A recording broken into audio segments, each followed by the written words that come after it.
우리에게 주신 말씀은 다니엘 6장 16절부터 28절입니다. 봉독하겠습니다. 이에 왕이 명령하매 다니엘을 끌어다가 사자굴에 던져 넣는지라.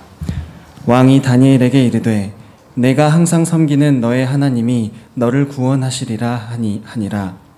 이에 돌을 굴려다가 굴 어귀를 막음에 왕이 그의 도장과 귀족들의 도장으로 봉하였으니 이는 다니엘에 대한 조치를 고치지 못하게 하려 함이었더라.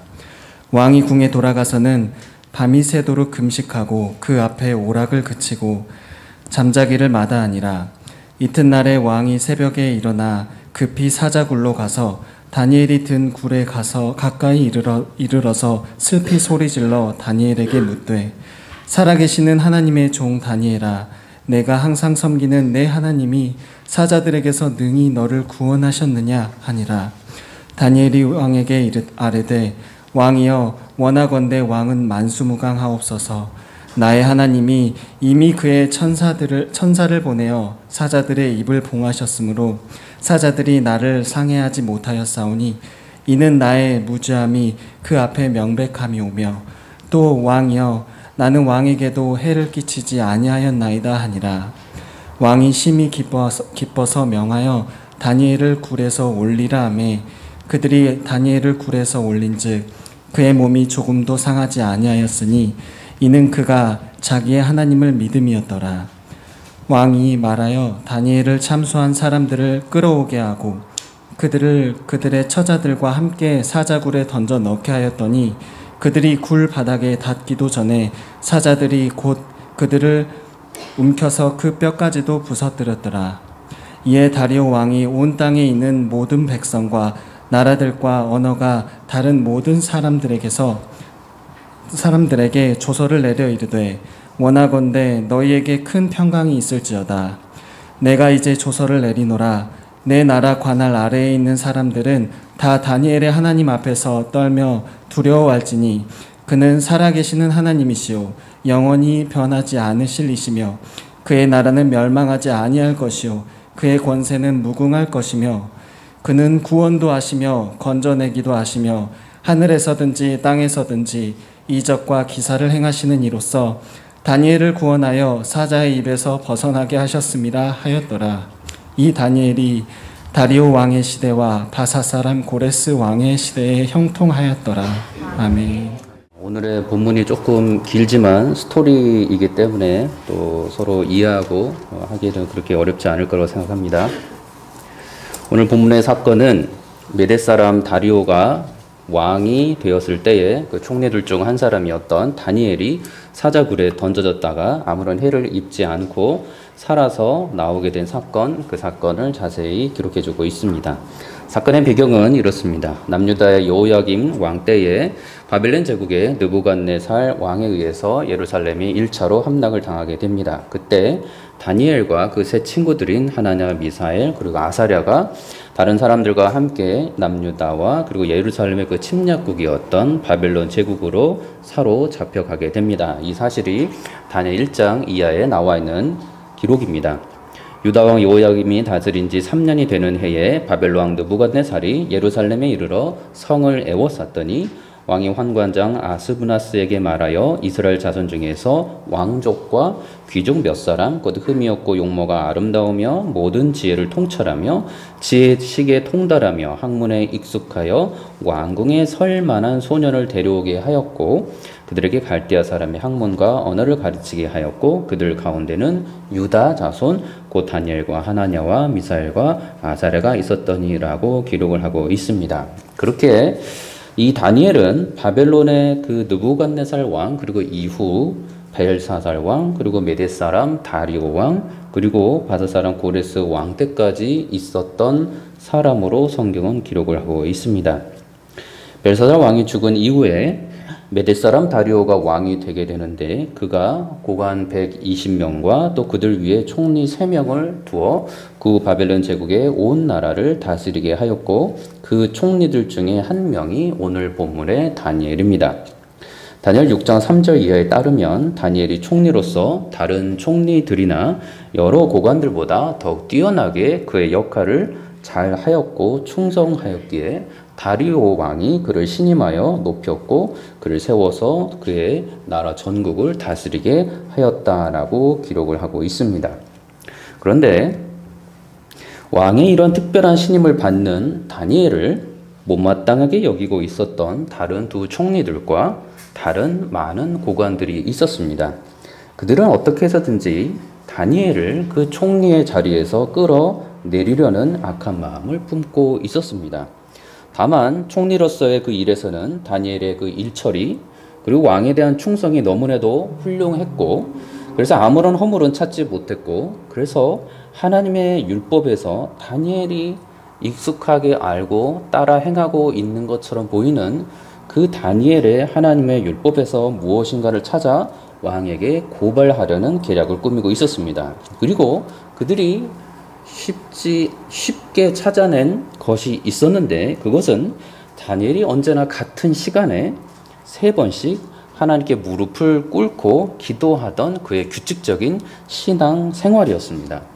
10대 어린 소년의 때에 아마도 소년의 때라고 기록된 것을 보니 15세 전으로 보이는 그때로부터 이방 나라 바벨론으로 잡혀와서는 60세가 넘는 나이가 이르도록 그가 매일 반복하던 신앙생활 그것이 있었는데 그 신앙생활은 남들이 보기에도 매우 규칙적으로 날마다 하고 있었던 것으로 보이는 이 신앙생활이었습니다. 매일 정해진 시간 규칙적으로 하나님 말씀을 읽고 묵상하고 그리고 하나님께 기도하고 그렇게 이러한 신앙생활 다니엘이 그렇게 바벨론 제국에서 보여주었던 그 신앙생활은 누구에게 보여주기 위한 그러한 신앙생활이 아니었던 것을 우리는 충분히 짐작할 수가 있습니다. 남들의 시선, 남들의 비난 그러한 것들을 두려워하지 않고 있던 자였고 평생 동안 하나님과의 깊은 그 만남의 시간을 매일 가져왔다는 사실을 저들 이방인들, 불신자들을 통해서 그들의 시선을 통해서 확인시켜주고 있습니다. 다니엘은 이 기도의 시간은 매일의 삶 속에서 그가 하나님과의 만남이라는 가장 귀한 시간이었지만 그를 시기에서 총리 자리에서 끌어내리려던 자들에게는 그들의 계략을 만들어내기에 매우 유용한 모습이었습니다. 그들이 다니엘을 모함하려 해서 생각해낸 계획이 성경에 기록되어 있습니다. 다니엘 6장 6절 이하에 보면 이에 총리들과 고관들이 모여 왕에게 나아가서 그에게 말하되 다리오 왕이여 만수무강하옵소서 나라의 모든 총리와 지사와 총독과 법관과 관원이 의논하고 왕에게 한 법률을 세우면 한 금령을 정하실 것을 구하나이다. 왕이여 그것은 곧 이제부터 30일 동안에 누구든지 왕 외의 어떤 신에게나 사람에게 무엇을 구하면 사자굴에 던져놓기로 한 것이니이다. 그런즉 왕이여 원하건대 금령을 세우시고 그 조서에 왕의 도장을 찍어 메대와 바사에 고치지 아니하는 규례를 따라 그것을 다시 고치지 못하게 하옵소서 하매 이에 다리오 왕이 조서에 왕의 도장을 찍어 금령을 내니라 라고 기술하고 있습니다. 그러니 다니엘에게 있어서는 너무나 귀하고 가장 아름다운 이 기도의 시간이 그를 시기하고 그를 총리의 자리에서 끌어내리려고 했던 사람들에게는 아주 쉽게 그를 잡아먹을 수 있는 먹잇감 같은 모습이었다는 것입니다. 이 금령 이제 곧바로 시행되게 됩니다. 그리고 매일 그랬던 것처럼 언제나 하루에 3번씩 하나님께 기도했던 다니엘 모습은 어렵지 않게 저들에 의해 발견되게 됩니다. 다니엘의 모습에는 그 어떠한 정치적인 의도나 또는 어리석은 모습도 없었습니다. 마음속에 다리오 왕의 정치적인 금령에 따라서 순종하는 것보다 하나님과의 정해진 시간에 기도하며 주의 뜻을 구하는 그 만남의 시간이 그에게는 더 중요했습니다. 그는 하나님과의 말씀에 더욱 순종하는 믿음의 사람이었기 때문입니다. 믿음의 사람이었던 다니엘이 그가 어떤 상황에서든 반드시 해야만 했던 그 모습, 그것은 바로 그가 그를 구원하여 주시고 그와 늘 동행해 주신 하나님 앞에서 항상 기도하며 나아갔던 모습이었습니다. 다니엘이 저들 악한 계략 알고 있었습니다. 총리의 자리까지 들어가서 그 많은 악한 자들 위에서 그들을 다스려야만 하는 다니엘이 어찌 악한 계략을 몰랐을 수가 있겠습니까? 그렇지만 다니엘은 모든 것을 각오한 신앙생활을 하고 있었던 사람이었습니다. 왕의 명령을 어길 때에 그는 총리 자리에서 물러나게 되고 심지어 감옥에 갇히게 되고 더 나아가서 사자굴에 던져져서 죽임을 당하게 될 것이라는 것도 알고 있었습니다. 모든 정치적인 상황, 이런 것들을 그들의 간계한 계획들을 생각한다면 자신의 생명을 지금 걸고서 기도 생활하고 있는 믿음의 다니엘이지만 성경에는 그가 기도하는 모습에는 어떠한 두려움이나 불안함이나 머뭇거림도 없습니다. 그저 같은 시간에 매일 하던 대로 주께서 주시는 그 평강 가운데 또다시 하나님께 나와 기도하고 교제하고 말씀을 보고 있는 다니엘의 모습을 보게 됩니다. 우리는 이 다니엘의 모습을, 기도하는 모습을 보면서 조금도 불안해하지 않습니다. 곧바로 잡혀갈 것을 알고 있지만 다니엘의 모습을 보면서 우리는 불안해하지 않습니다. 다니엘의 마음 가운데 지극한 평강 가운데 기도생활, 신앙생활, 하나님과의 만남의 교제를 하고 있었던 것이 분명합니다. 그렇게 다니엘이 보이고 있는 이 경건의 규칙적인 모습은 그 어떠한 유대율법주의적인 관습에 따른 기도에 머물러 있지도 않았습니다. 그에게 있어서 기도 생활은 하지 않으면 안 되는 것이었습니다. 어떠한 상황에서도 반드시 해야만 하는 것이 그가 하나님과의 만남과 말씀 가운데 기도 생활이었다는 것입니다. 하나님과 하나님의 뜻을 최우선으로 삼고 있는 그런 삶을 살고 있었던 다니엘이었고, 그러하였기에 그는 그의 온 삶을 통해서 자신의 뜻이 아닌 그 바벨론 지역에서, 그 이방 땅에서 하나님의 뜻대로 인도하심을 받아야만 했고, 그 하나님의 말씀에 기꺼이 순종하며 살고 싶어 했던 사람이 바로 믿음의 사람 다니엘이었습니다. 그렇기 때문에 그는 그의 삶을 인도하여 주시는 하나님, 그분을 만나기 위한 그 기도 생활은 그 무엇과도 바꿀 수가 없는 것이었고, 그 무엇에게도 감히 양보할 수도 없는 절대적인 그를 살리는 신앙 생활이었던 것입니다. 영광스러운 하나님을 만나 배울 수 있는 가장 영원한 가치가 있는 귀한 신앙생활, 그것이 다니엘이 보이고 있었던 기도 생활이었던 것입니다. 이 기도 생활을 하지 않고는 도무지 한순간도 하나님께서 기뻐하시는 거룩한 삶을 그의 힘과 능력으로는 살아갈 수 없음을 알았던 사람이기도 했습니다. 그렇기 때문에 그는 매일 기도로서 자기 자신을 의지하는 것이 아닌 하나님만을 믿음으로 붙들며 살아갔던 참된 신앙인이었던 것입니다. 다니엘이 총리로서 얼마나 월등하게 그의 일을 잘했는지는 이미 성경에 기록되어 있고, 불신자들이 그를 시기하고 이방 왕이 그를 신뢰할 정도였다는 걸 우리가 기억을 한다면, 이 다니엘은 정말로 지혜롭고 똑똑한 사람이었음에도 불구하고 다니엘이 성경에서 보이는 모습은 기도 없이는 단 하루도 내 인생은 살아갈 수 없다고 하여 절박하게 기도 생활에 매달리고 있는 다니엘의 모습을 우리는 보게 됩니다. 예수님께서도 기도하셨고 하나님의 모든 사람들 또한 기도하는 사람들이었습니다. 기도가 없이도 그들은 살아갈 수 있는 사람들이었지만 그들의 삶 속에서 기도가 없이는 하나님의 뜻을 알지 못하고서는 도무지 알 수 없는 그 생활의 앞날을 알 수가 없는, 그래서 그거를 오직 기도함으로 하나님의 뜻을 알고자 했던 사람이 바로 이 다니엘이었습니다. 그리고 하나님의 사람이었고 예수님이었습니다. 그렇게 성경은 기도하는 모습에 대해서 그렇게 수없이 우리에게 알려줍니다. 누가복음 5장 16절, 예수는 물러가사 한적한 곳에서 기도하시니라.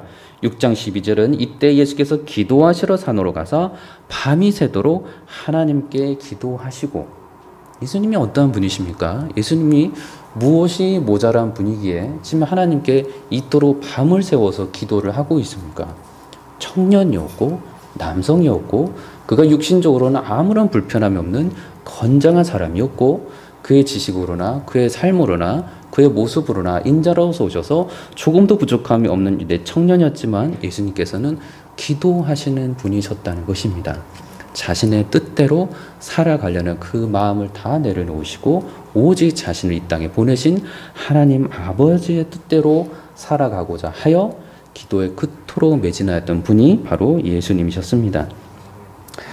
이사야 50장 7절도 이 기도에 대해서 알려주는 바가 내가 곧 그들을 나의 성산으로 인도하여 기도하는 내 집에서 그들을 기쁘게 할 것이며 그들의 번제와 희생을 나의 제단에서 기쁘게 기꺼이 받게 되리니 이는 내 집은 만민이 기도하는 집이라 일컬음이 될 것입니다. 만민이 하나님의 성전에 와서 기도하면 그들이 하나님의 뜻대로 살아갈 수 있는 길을 그 기도 가운데 하나님이 알려주신다는 것입니다. 예레미야 29장 12절은 너희가 내게 부르짖으며 내게 와서 기도하면 내가 너희들의 기도를 들을 것이요 시편 116편 2절 말씀 그의 귀를 내게 기울이셨으므로 내가 평생에 기도하리로다. 바울도 수없이 기도에 대한 강조를 여러 번 합니다. 로마서 12장 12절은 소망 중에 즐거워하며 환난 중에 참으며 기도에 항상 힘쓰며 에베소서 6장 18절도 모든 기도와 간구를 하되 항상 성령 안에서 기도하고 이를 위하여 깨어 구하기를 항상 힘쓰며 여러 성도를 위하여 구하라.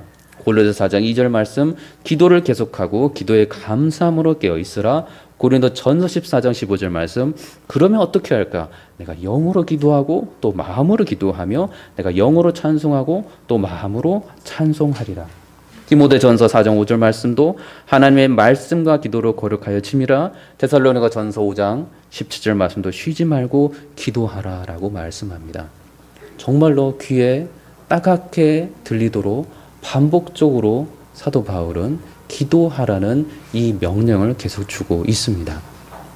기도하지 않으면 도무지 살 수가 없고 기도하지 않으면 하나님의 뜻을 도무지 알 수가 없고 기도하지 않으면 하나님께서 뜻을 알려주실 때 도무지 순종할 수 있는 힘과 능력이 그에게는 조금도 없다는 것을 알았고 기도했더니 하나님의 뜻을 알고 기도했더니 하나님 뜻에 순종하여 행할 수 있게 되었다는 그의 모든 삶 전체의 경험을 통해서 그는 모든 하나님의 사람들은 반드시 기도를 해야만 한다라고 알려주었던 것입니다.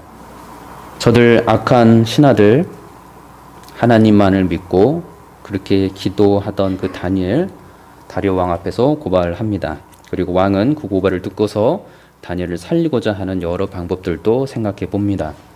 결국은 아무것도 하지 못했고 자신 스스로 세운 그 어리석은 금령과 법도에 따라 그가 신임하고 아끼는 그 다니엘을 사자굴에서 비참하게 죽임 당하도록 하게 될 것입니다. 다니엘의 명령에 다리오의 왕은 그 명령에 따라 다니엘이 이제 사람들에게 잡혀 사자굴에 던져짐을 당합니다. 이때 왕이 다니엘에게 하는 말이 있습니다. 16절의 말씀인데 이에 왕이 명령하매 다니엘을 끌어다가 사자굴에 던져 넣는지라. 왕이 다니엘에게 이르되 내가 항상 섬기는 너의 하나님이 너를 구원하시니라 하니라. 이 다리오 왕은 다니엘이 하나님을 항상 섬기고 있는 신자라는 것을 알고 있었다는 것입니다. 그리고 그 하나님이 다니엘 너를 구원하실 것이라고 말하고 있는 것입니다. 자, 이 말의 의도를 보면 참 다리오 왕은 다니엘을 매우 아끼던 사람이었음이 분명합니다. 다시 말해서 이 일을 잘해서 충성스러워서 그래서 그를 아끼던 것도 있었지만 사람으로서도 이 다니엘을 정말로 아끼고 보호해주고 싶은 마음이 컸던 사람이었음을 우리는 알 수가 있습니다. 자, 그렇지만 다니엘을 모함했던 그 신하들 왕에게 말합니다. 왕께서 세우신 금령과 법도는 고치지 못할 것이니다 라고 말합니다. 이거는 사실상 왕에게 다니엘을 사자굴에 던져 넣어서 죽이라라는 것과 다름없습니다.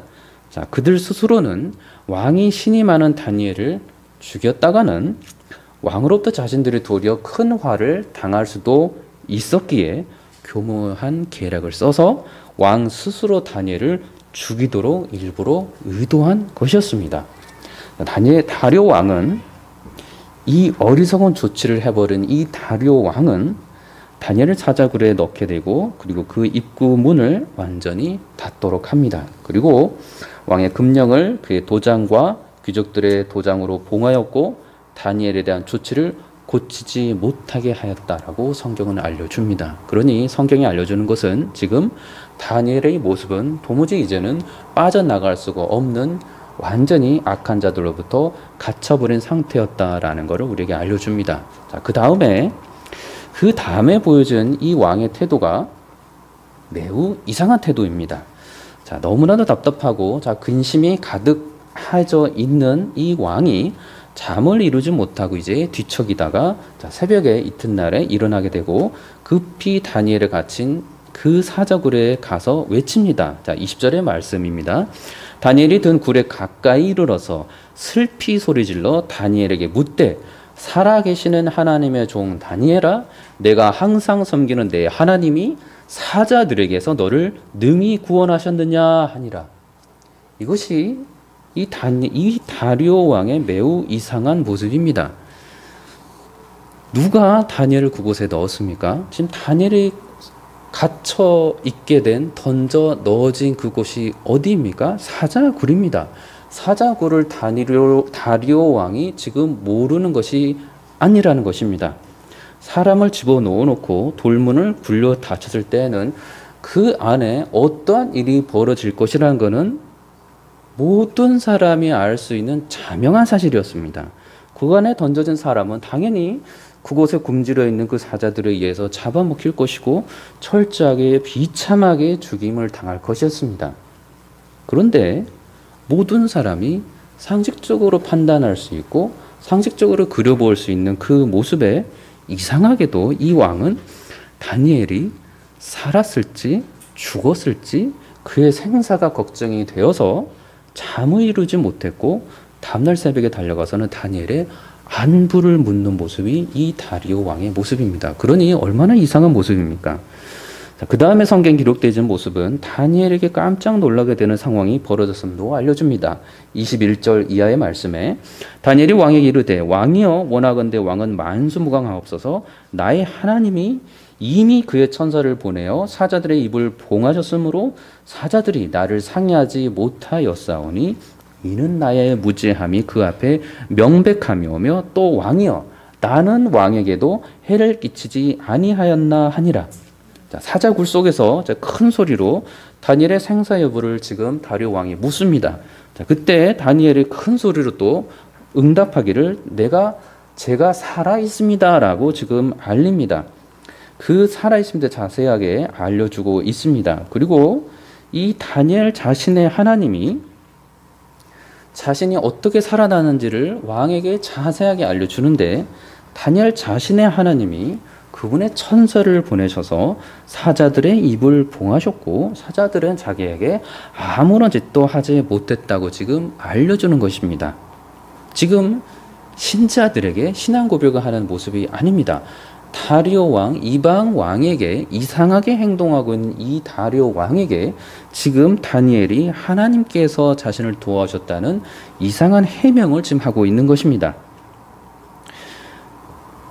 이방 제국, 이방인 다리오 왕 앞에서 다니엘은 담대하게 그리고 너무나도 평안한 모습으로 마땅히 언제나 했을 그 말, 하나님께서 살아계시고 하나님께서 구원하시고 하나님께서 이 세상을 다스리고 있다는 그가 처음부터 갖고 있었던 그 신앙 고백을 지금 이 왕 앞에서 하고 있는 것입니다. 자, 이런 다니엘의 반응을 보고 왕의 계속되는 이상한 반응을 성경은 우리에게 또 알려줍니다. 다리오 왕이 다니엘이 살아있는 것을 그의 목소리를 듣고 곧 알아챕니다. 다니엘이 살아있음을 확인하고서 그가 매우 기뻐합니다.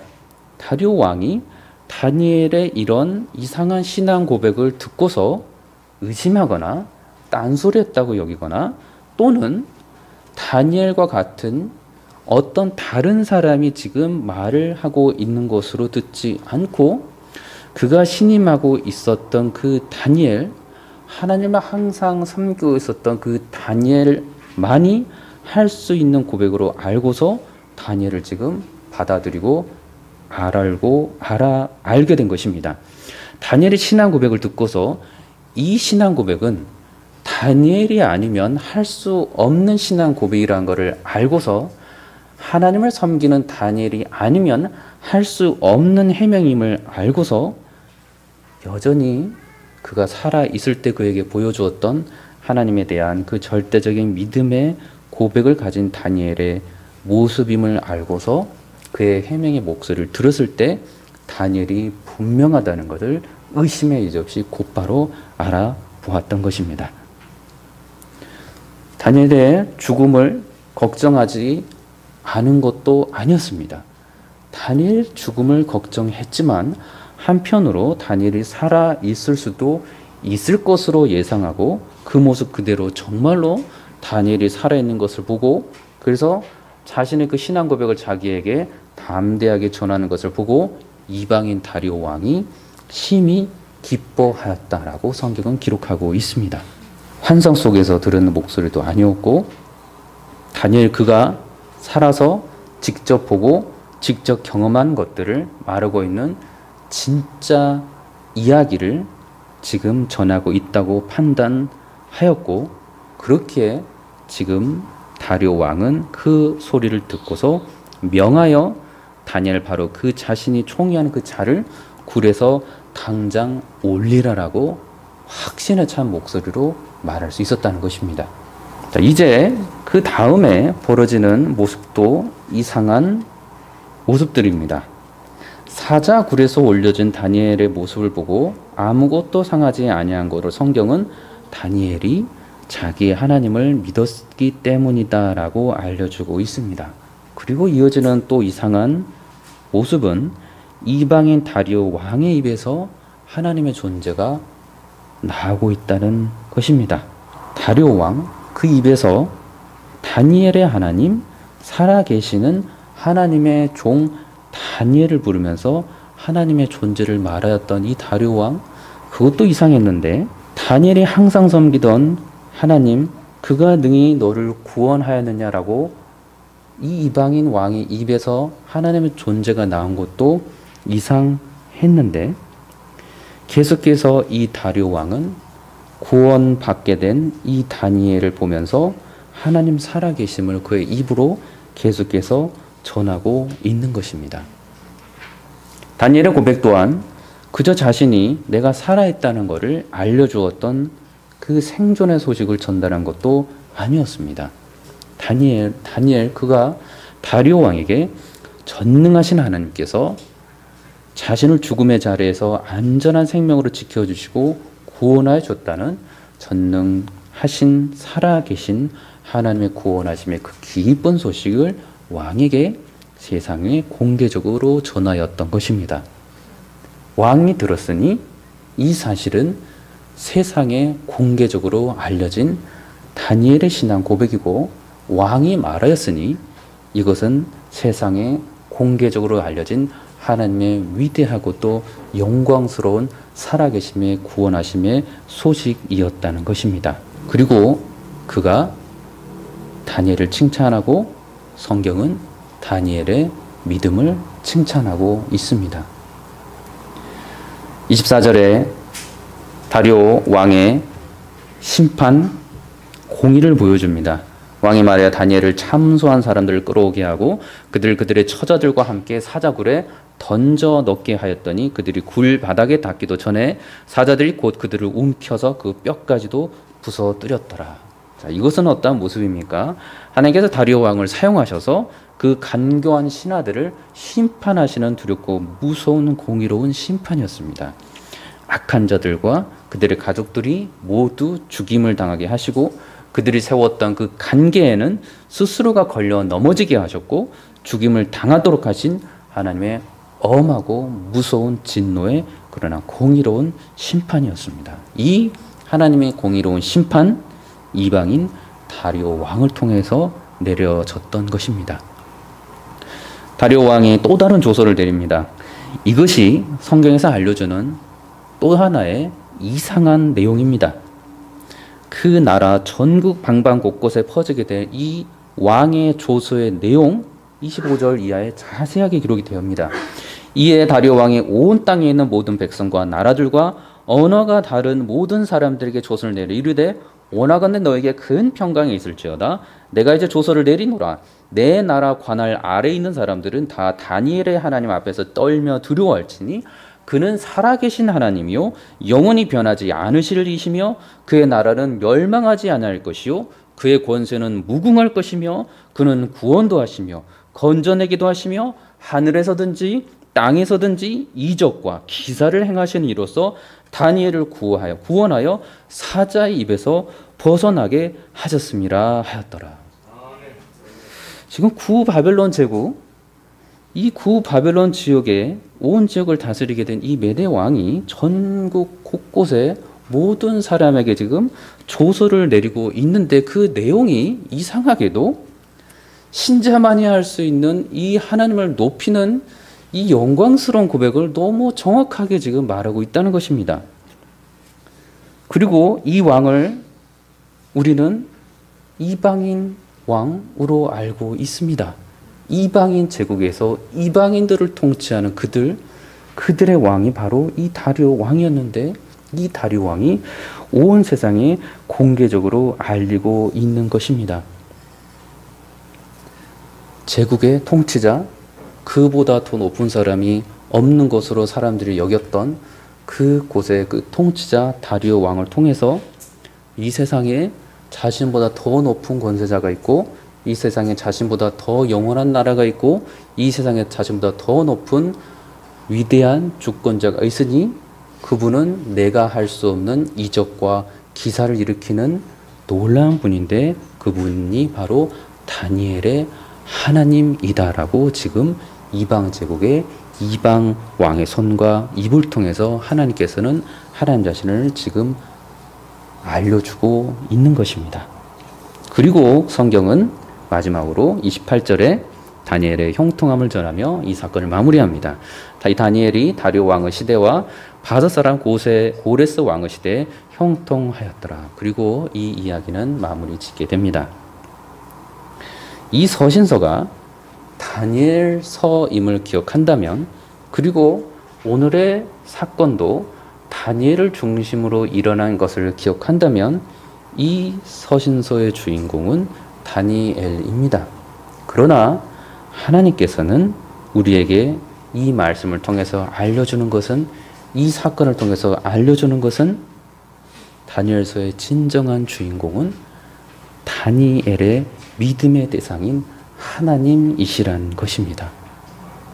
하나님께서 다니엘서의 그 모든 인물을 통해서 하나님께서 친히 하나님 자신을 드러내시고 친히 하나님의 영광스러움을 드러내시고 친히 하나님의 그 완전한 통치를 다 알려주신 것입니다. 그러니 오늘 사건의 주인공은 다니엘이 아니고 참된 주인공은 하나님이신 것입니다.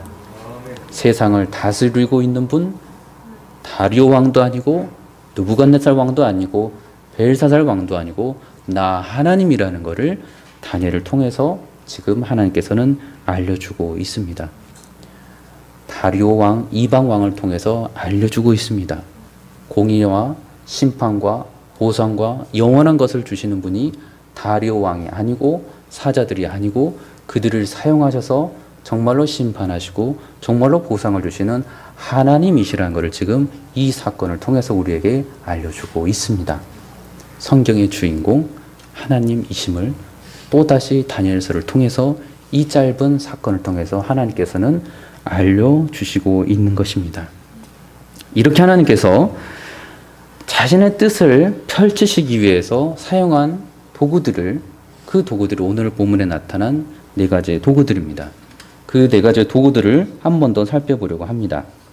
자, 첫 번째 도구는 다니엘처럼 하나님의 구원을 믿고 자신의 삶 전체를 통해서 하나님과 예수 그리스도를 선포하는 사람으로 쓰이는 도구입니다. 참으로 선한 도구입니다. 자, 두 번째 도구는 다니엘과 같은 하나님의 사람이며 참된 거듭난 그리스도 안에 계시는 그 살아계신 하나님과 예수 그리스도를 보고서 무엇인가 다르고 저 살아계신 하나님은 무엇인가 다르다고 그렇게 보인다고 말하는 믿음 가까이에 있는, 그러나 아직은 이방인으로서 서 있는, 그러나 그 입술로 하나님의 위대함을 선포하고 있는 두 번째 도구로 쓰임받는 자입니다. 이러한 도구는 안타까운 도구로 쓰임받는 자입니다.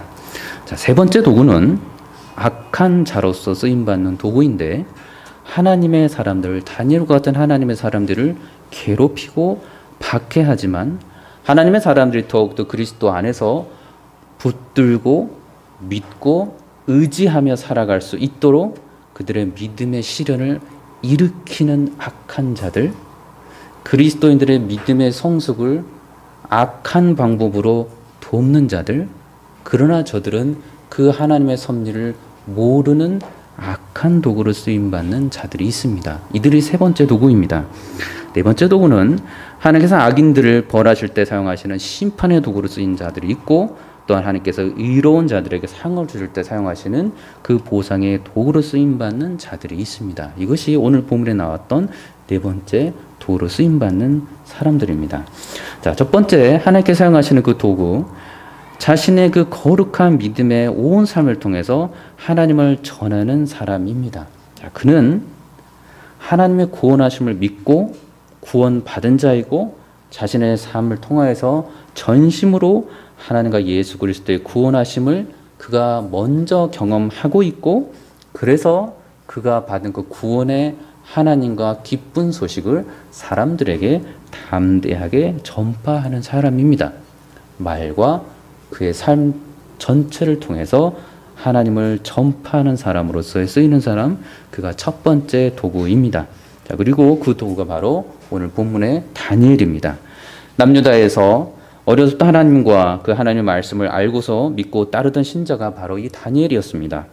지나가 어린 시절부터 그의 믿음의 행실을 보게 되면 그가 이 바벨론으로 잡혀갔던 그 10대, 15세 전후의 그 어린 나이에서부터 그가 남다르게 하나님을 믿고 구원하고 구원하시는 하나님, 택하신 자녀들은 결코 내버려두지 아니하시고 반드시 악한 자들로부터 구원해 주시고 지켜주시는 하나님을 그가 먼저 경험하면서 철저하게 믿고 따랐던 사람이 바로 다니엘이었습니다. 다니엘 1장 8절 이하에 그 다니엘의 어려서부터 보여줬던 그 믿음을 우리에게 보여주는데, 다니엘은 뜻을 정하여 왕의 음식과 그가 마시는 포도주로 자기를 더럽히지 아니하리라 하고, 자기를 더럽히지 아니하도록 환관장에게 구하니 하나님이 다니엘로 하여금 환관장에게 은혜와 궁유를 얻게 하신지라. 그러니 다니엘은 지금 어려서부터 이 하나님을 정말로 믿고 따르고 있는 모습을 보게 됩니다. 그리고 메대왕 이 다리오 왕 앞에서 이제는 60이 넘는 그 노년이 되었지만 여전히 그가 10대 때 만난 그 하나님, 아니 이미 10대 이렇게 말씀을 이 하나님 안에서 고백하였던 이 다니엘이었으니 이미 그 전부터 다니엘은 그를 지켜주신 하나님을 알고 있었을 터인데, 60이 넘는 그 모든 노년에 이르러서도 동일하게 이방 땅에서 총리로 생활하고 있지만, 여전히 이스라엘이 회복되지 않았지만, 여전히 예루살렘 성전이 파괴된 채로 있지만, 그럼에도 불구하고 그 어떠한 낙심이나 두려움이나 아픔이 없이 오직 하나님만을 바라보며 구원하시는 분, 통치하시는 분, 영원한 나라를 다스리시는 분은 하나님이시라는 것을 의심하지 없이 믿고 있었던 신앙생활, 그러한 신앙을 했던 사람이 바로 다니엘이었던 것입니다. 사실 많은 하나님의 사람들 동일한 고백을 합니다.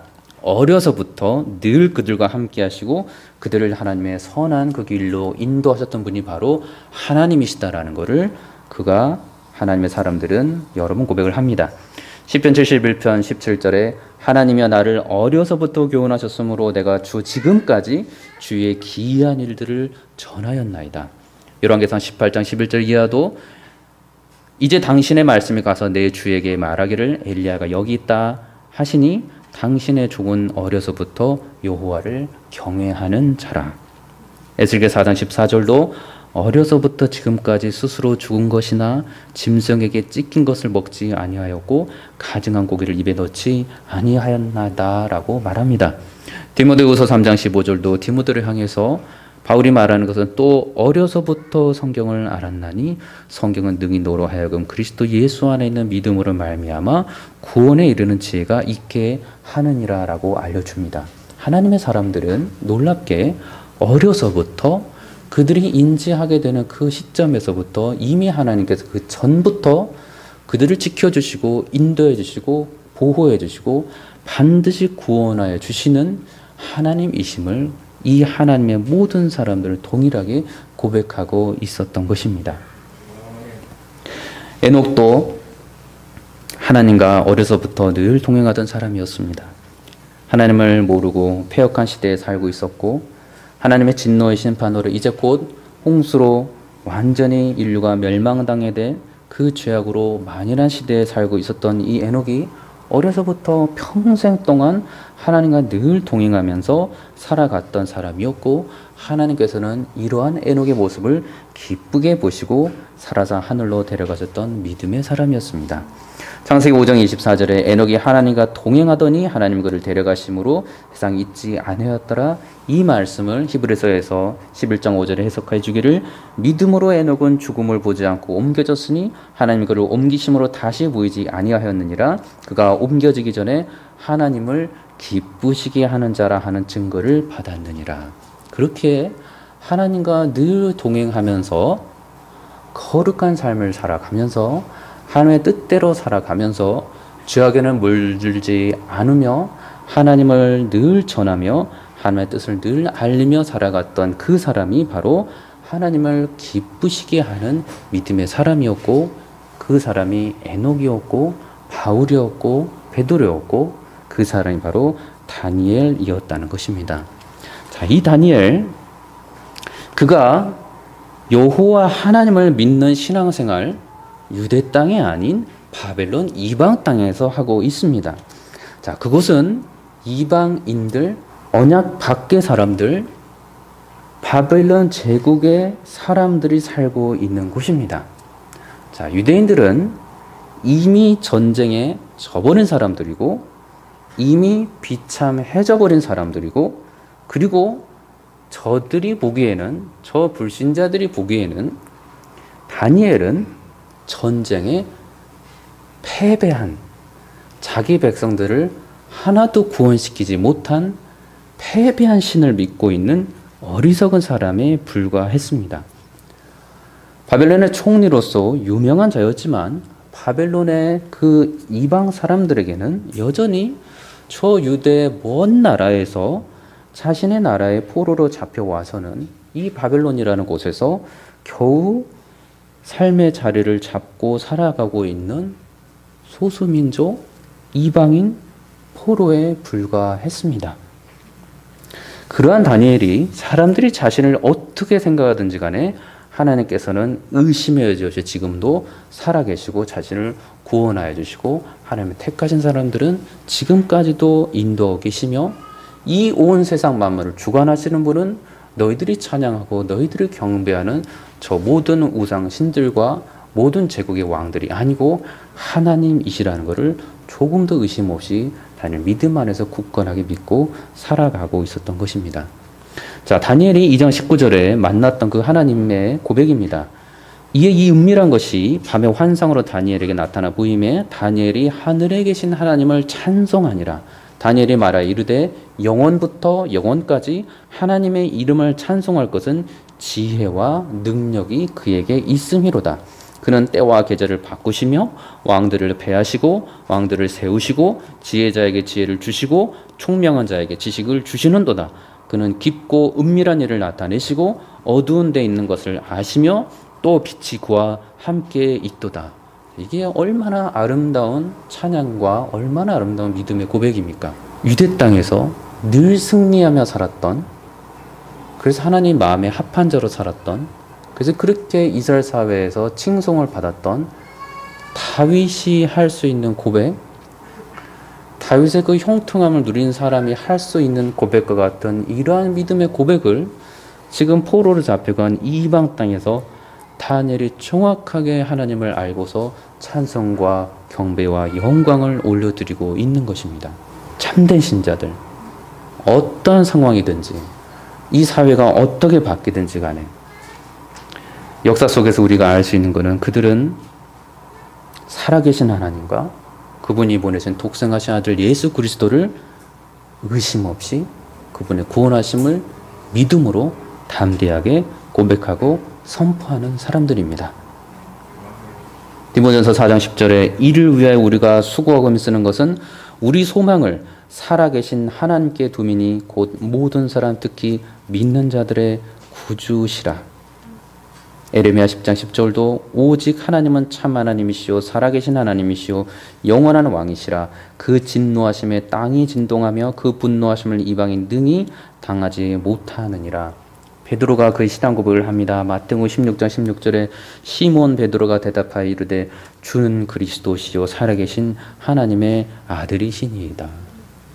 어떠한 상황과 처지가 바뀌더라도 그들이 부귀하든 부유하든 그들이 가난하든 그들의 삶이 지위가 있든 그들의 삶이 낮든 그들의 믿음 안에서 고백되어지는 놀라운 신앙 고백은 변함없이 하나님과 우리 주 예수 그리스도 그분만이 이 세상의 창조주시고 통치자시고 영원히 주의 백성들을 끝까지 지키시는 구원자이심이로다라고 고백한다는 것입니다. 그의 입술은 그렇게 늘 하나님 계셨고 그의 마음속에는 늘 승리하고 계시고 다스리시는 하나님이 계셨습니다. 다니엘 땅에서 패배하여서 끌려온 이 다니엘 마음 가운데 내가 믿는 하나님은 패배한 하나님이 아니고 언제나 승리하고 계시는 하나님이며 앞으로도 승리하시는 하나님이며 내가 믿는 하나님의 나라는 영원한 나라이며 이 세상의 왕국처럼 왕이 바뀌면 멸망당하는 그러한 유한한 제국이 아니고 무한한 하나님의 나라이고 영원한 하나님의 나라임을 이방 땅에서 승리하시는 하나님을 지금 전하였던 것입니다. 승리하시는 하나님, 그 하나님은 모든 하나님의 사람과 그리스도인들이 동일하게 고백하는 하나님이었습니다. 고린도전서 15장 57절도 우리 주 예수 그리스도로 말미암아 우리에게 승리를 주시는 하나님께 감사하노니라고 고백합니다. 구약시대 때 그들이 만났던 하나님은 전쟁에 능한 여호와 하나님이셨고 신약에 와서 그들이 신자들이 만난 하나님 그리스도 예수 안에서 그들에게 늘 이기는 승리를 주시는 여호와 하나님께 감사할 수 있었던 것입니다. 모든 핍박을 당했고 예수를 믿기만 하면 그들의 모든 생활 형편을 아프게 만들고 힘들게 만들었던 상황 속에서 살고 있었던 그리스도인들이 하는 고백이라는 것은 내가 믿는 하나님, 내가 고백하는 예수 그리스도는 언제나 승리하시는 하나님이시다라는 고백이었다는 것입니다. 얼마나 놀라운 고백입니까?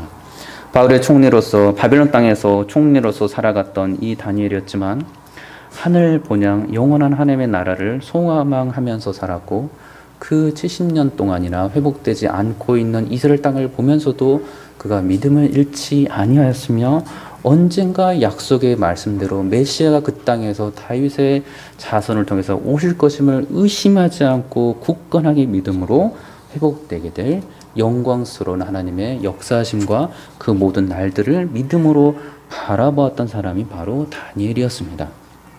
다니엘의 그 믿음 안에서 보았던 그 소망, 모든 참된 거듭난 그리스도인을 고백하게 되는 바로 그 소망과 바람입니다. 고린도서 4장 17절은 우리가 잠시 받는 환난에 경한 것이 지극히 크고 영원한 영광에 중한 것을 우리에게 이루려 함이니 우리가 주목하는 것은 보이는 것이 아니요 보이지 않는 것이니 보이는 것은 잠깐이요 보이지 않는 것은 영원함이라.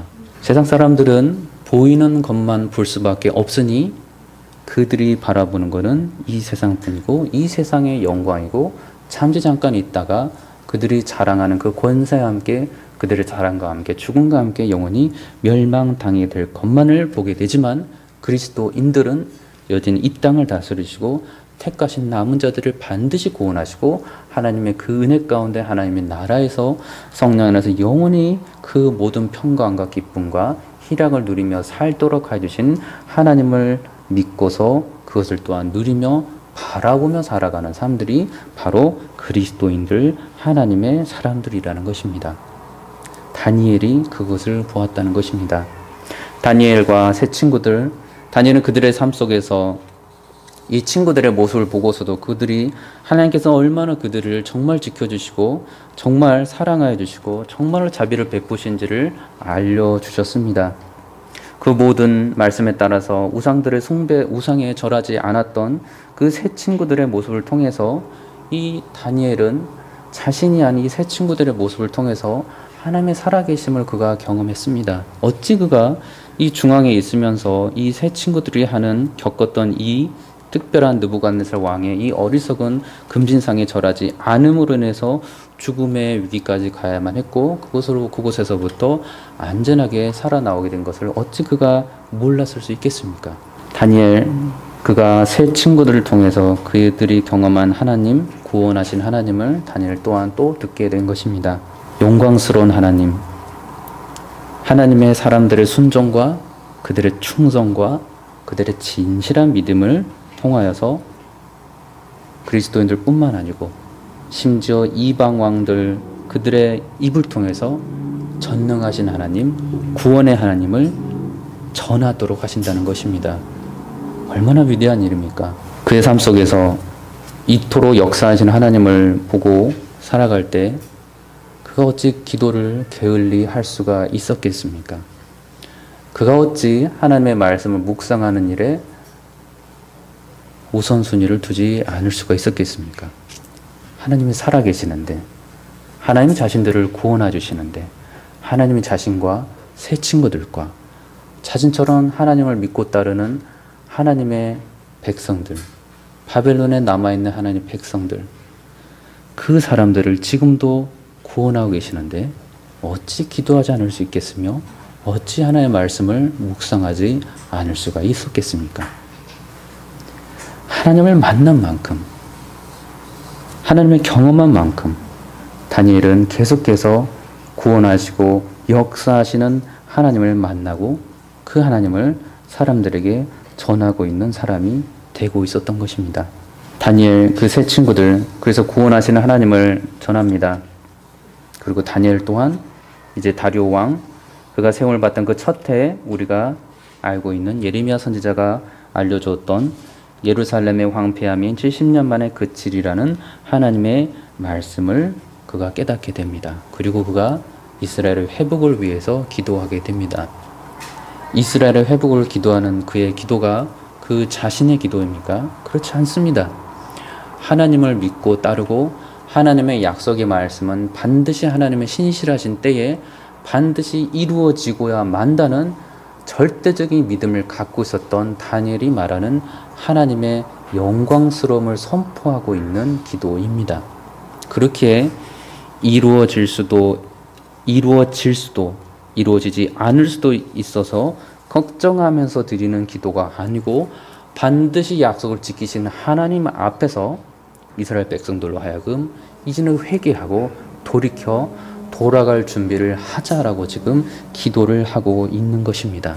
그 누구보다도 죄악에 대해서, 그 누구보다도 말씀에 대해서 늘 민감하게 살고 있었던 사람이 바로 이 다니엘이었고, 하나님께서는 이러한 다니엘을 통해서, 믿음의 사람을 통해서 하나님의 놀라우신 구원의 역사를 이제 이루실 것입니다. 예수 그리스도를 믿고 따랐던 하나님의 모든 사람들을 통해서 하나님께서는 지금도 구원하신 예수 그리스도, 이 땅에 하나님의 아들로 보내주신 그 하나님의 영광스러움을 지금도 전하도록 하시고 앞으로도 전하도록 하실 것입니다. 모든 영광스러운 가운데 그렇게 살고 있었던 이 다니엘, 그 모습이 하나님께서는 기뻐하셨고 그의 삶을 통해서 하나님을 다 드러내도록 하셨습니다. 두 번째 도구는 이방인으로서 하나님의 구원하심을 선포하는 자로 쓰임받는 도구였습니다. 익히 우리가 다시 들었던 것처럼 다리오 왕이 그의 입술을 통하여서 하나님의 영광스러움을 높였고, 느부갓네살 왕이 세 친구들의 그 놀랍게 나온 그 모습을 통해서 불타지 아니하고 그 안에 걸어다니는 하나님의 아들과 같은 그 한 사람이 있다고 직접 그의 입술을 통해서 말함을 통해서 하나님께서는 이방 왕들을 통해서 지금 특별한 하나님 자신을 드러내는 것도 보게 됩니다. 세 번째 하나님의 도구로 쓰임받았던 사람은 또 하나의 특별한 사람, 바로 신자들을 괴롭히고 박해하는 사람들입니다. 그러나 그들이 괴롭히고 박해하는 것, 그들이 참 신자라면 신기하게도 그의 믿음을 잃지 않고 도리어 하나님께서 그러한 모든 시련과 박해 속에서도 그들을 지켜주시고 그들을 거룩한 가운데 그리스도께로 하나님께로 인도하고 계심을 믿고 고백하게 됩니다. 그렇기 때문에 신자들은 악한 자들의 핍박과 악한 자들의 모든 회방을 통하여서 오히려 그들의 믿음은 단단해지고 더욱더 하나님을 믿는 그 길에서는 더욱더 힘차게 나아가게 됩니다. 그러나 저들은 그렇게 하나님의 영광이 이루어지고 있다는 사실을 전혀 알지 못하는 채로 불신자로서 그들은 그 생애를 마감하게 될 것입니다. 마지막 네 번째로는 다리오 왕과 또 사자를 통해서 우리가 보여줬던 것처럼 너무나 놀라운 하나님의 공의하심과 하나님의 심판과 보상이 하나님께서는 사람들을 통하여서 하나의 피조물을 통하여서 주신다는 것입니다. 그것이 네 번째 도구입니다.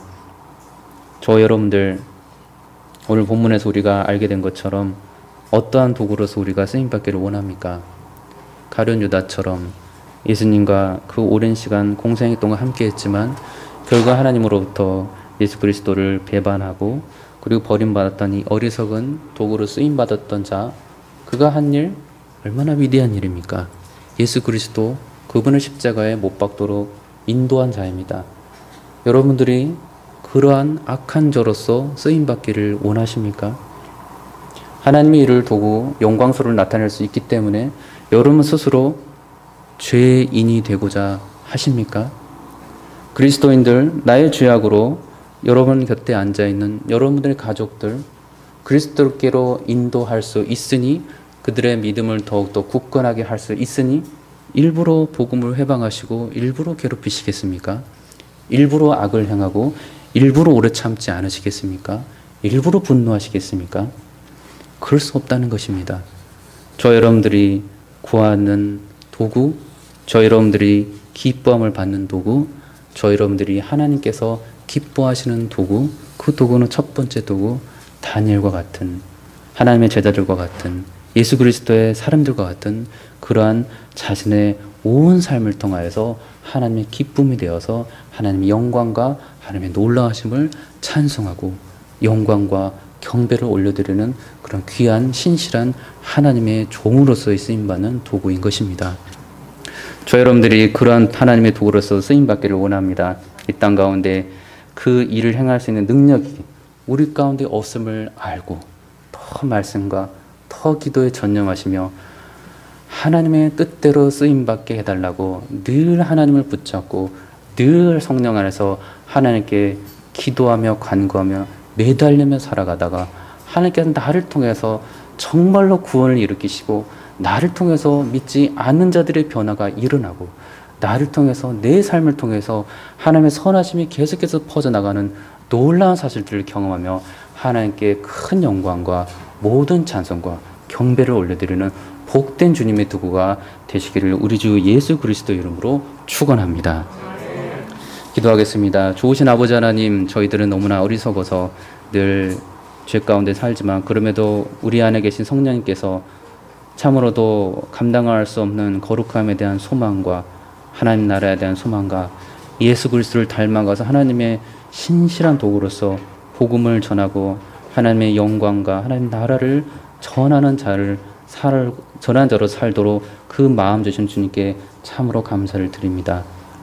평생 동안 주어진 남은 시간 동안 주께서 우리를 부르실 때까지 하나님의 선하신 도구로 쓰이다가 하나님의 그 아름다운 예수 그리스도 우리 주 하나님을 마음껏 전하며 살다가 주님 뺨에 갈 수 있는 주의 귀한 백성들 될 수 있도록 주 하나님 축복하여 주옵소서.